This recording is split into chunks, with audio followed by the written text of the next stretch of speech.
Good morning. Hi, I'm Mrs. VK. I teach fourth grade over at North Elementary. I've been teaching for 24 years this year. I am going to read chapter 6 in The Mysterious Humphrey. Page 53, The Case of the Baffling Ballerina. In the car, Mrs. Kirkpatrick wanted to hear about how Simon and Kelsey bumped heads, but Kelsey just wanted to talk about me. I can't believe it, she said. I've wanted to bring Humphrey home since the first day of school. That made me feel very nice, but thinking about what Mrs. Brisbane said still made me feel not so nice. This all came about because of Humphrey. What on earth had I done to send Mrs. Brisbane away, and how could I undo it? Kelsey's house was white, with bright orange shutters around the windows that reminded me of Kelsey's hair and her mom's. Her big brother, Kevin, was already home from school. He was very tall, and his hair was darker than Kelsey's. "What's that?" he said, pointing at me. "Humphrey," Kelsey answered, "our classroom hamster." "Oh," Kevin answered. "Mom, what's there to eat? I'm so hungry I could eat anything in sight." I was glad I'd hidden all those yummy treats in my cheek pouch and bedding. I like to share, but I'm never quite sure when I'll be fed again. Kevin and his mom went to the kitchen while Kelsey took my cage to her room. "Humphrey, you're the cutest hamster I ever saw," she told me. "Thanks," I squeaked, "and you're one of the nicest girls." Before I could finish my sentence, I looked at Kelsey. She was nice, but the skin around one of her eyes had turned a bright shade of purple with streaks of green and black. "Eek!" I squeaked. Luckily, Kelsey just giggled. That was one time I was happy a human couldn't understand my squeak. I would never want to hurt a friend's feelings. Kelsey made sure that everything in my cage was in order. Then her mom came in to check on us. "Oh, Kelsey, look at your eye," her mom said. "I'm afraid it will look a lot worse before it goes away." Kelsey raced to the mirror and looked at herself. Oddly enough, she smiled. "I'll probably be the only girl at Longfellow School with a black eye," she said. "Probably the only person." Kelsey's mom bit her lip and looked at the eye more closely. "I guess I don't need to take you to the doctor," she said. "The nurse said it was fine." Kelsey assured her mom that she could see all right. "I hope you can go to your ballet lesson tomorrow," Kelsey's mom said. "I'd hate for you to miss the very first one." At the mention of the word ballet, Kelsey suddenly looked unsqueakably unhappy. She reached up and touched her purple eye. "It does hurt a little," she said. Mrs. Kirkpatrick shook her head. "Poor Kelsey. Tell me again how it happened. That boy, Simon, ran into you?" Kelsey nodded, but there was more to the story than that, and I knew it. "You ran into each other," I squeaked. "And you were just standing there?" Kelsey's mom asked. Kelsey squinched up her face and thought for a bit. "No, I was running up to the board to answer a question. We both were running up to the board." "Ah," Mrs. Kirkpatrick said. "So you bumped into each other." Yes, I squeaked. "I think I'll call Simon's mother to see how he is," Kelsey's mom said. "He's fine, Mom," Kelsey said, rolling her eyes. "It's no big deal." But Kelsey's mom had already left the room. A little while later, Kevin wandered into Kelsey's room. He was eating a large and yummy-looking sandwich. "What's up with your eye?" he asked. "A boy ran into me," Kelsey said. Kevin stared at her eye. "Wow, that's going to be an amazing shiner, Kelsey." "How rude," I squeaked loudly. "Clumsy." Kelsey wasn't always careful, but I didn't think she was clumsy. And what on earth was a shiner? Another mystery word. "Bird brain," Kelsey muttered. Kevin just chuckled and wandered out again. I was glad he was gone.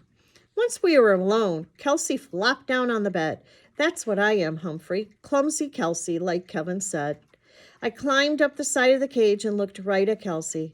"That's the silliest thing I have ever heard," I told her. "I am," Kelsey said. "I'm always running into things and getting bumped and bruised." "Because you aren't careful," I explained. "That's what Mrs. Brisbane says. You need to take your time." "Mom thinks ballet will make me graceful," she said, "but I think it will just make me more clumsy." I knew ballet was some kind of dancing. In her note, Mrs. Brisbane said she was going to be dancing soon. Maybe she was learning ballet. Did she think it would make her more graceful? What's so great about twirling around on your toes? She asked. I thought about it. Twirling was kind of like spinning on my wheel, which is something I like to do. And I use up my toes for all kinds of things, from climbing on my cage to grooming myself. Sound positively great, I said. Kelsey got up off the bed, looked in the mirror, and smiled. It's a great shiner, she said, but who ever heard of a ballerina with a black eye? I don't know, I squeaked. I've never actually seen a ballerina. Kelsey walked over to her dresser and picked up a pink box. Here, Humphrey, I'll show you, she said. Sometimes I wonder if humans can really understand me. After setting the box next to my cage, Kelsey opened the lid and I saw an amazing thing. There was a tiny dancer, smaller than me, in front of a small mirror. Tinkly music began to play as the ballerina twirled around. The ballerina was all in pink with a short pink skirt, and she danced right up on her tippy toes. I was spellbound as I watched her go round, round, round again and again. See, that's a ballerina, Kelsey said. She never trips and falls. She never gets a black eye.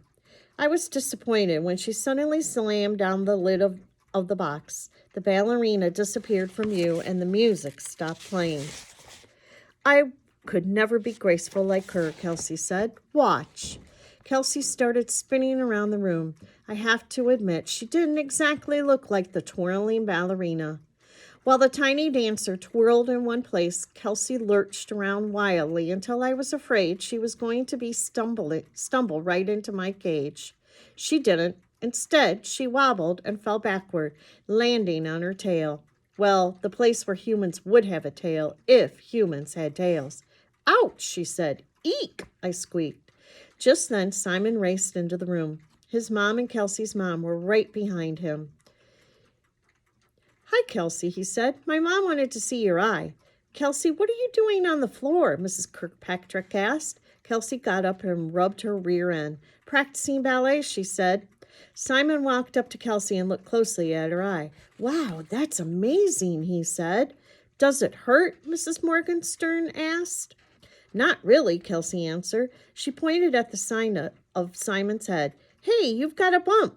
Simon rubbed his head. Gee, I'd rather have a shiner. So, a shiner must be a bruised eye. He turned and saw me. Hi, Humphrey. Look at my bump. Eek! I squeaked again. But Simon didn't seem to mind. We thought if we all went out for ice cream, you two might forget your injuries for a while, Mrs. Kirkpatrick said. Kelsey and Simon seemed happy and didn't even remember to say goodbye to me when they all left the room. When I was alone, I thought about the twirling ballerina. I could spin on my hamster wheel or in my hamster ball, but twirling looked like fun. I stood up and tried to twirl, but I tumbled head over toes instead. Somersaults are fun unless you aren't planning on one. I got up and tried again. This time I managed to twirl around once, but something was missing, the music.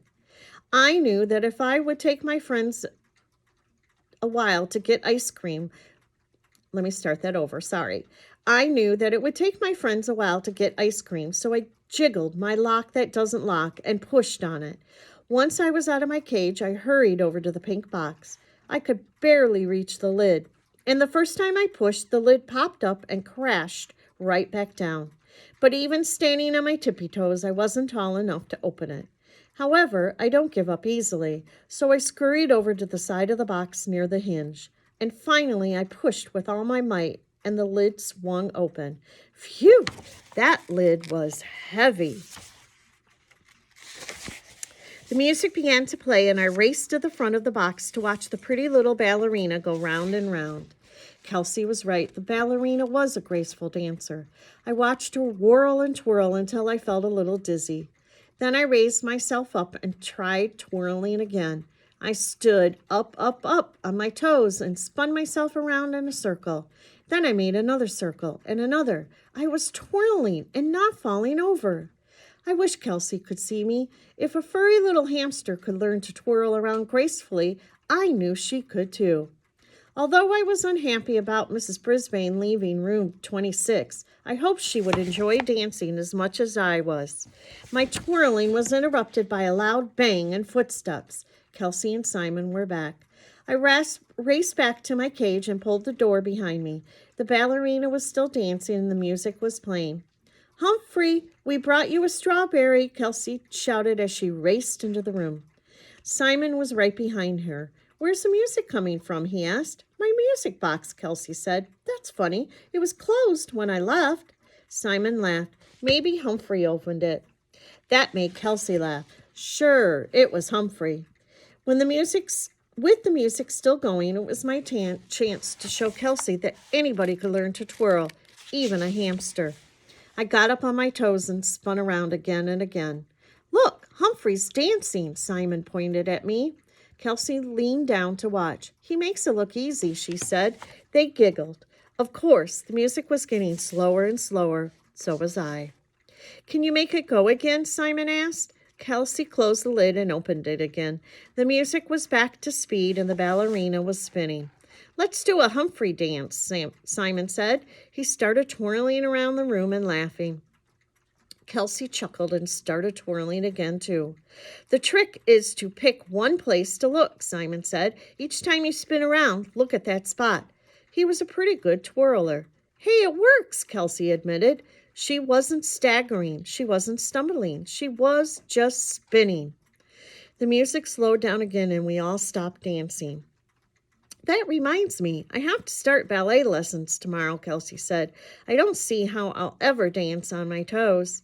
Ah, my sister takes ballet. You don't start out on your toes. You start out with simple stuff, he said. Slowed down, Simon's sister was Stop Giggling Gail. She'd been in Mrs. Brisbane's class last year. I knew she was a great laugher, but I didn't know she took ballet lessons too. Really, Kelsey said. Really, Simon said. Let's watch Humphrey dance again, he said. So I danced some more until finally it was time for Simon to go home. Before she went to bed that night, Kelsey watched the music box ballerina again for a while. It would be nice to have a pretty pink tutu like that, she said. Maybe I'll like ballet after all. Tutu? I was pie-whacked again until I realized she was talking about the dress. Well, I like ballet, but there was no way I was going to wear a pink tutu, ever.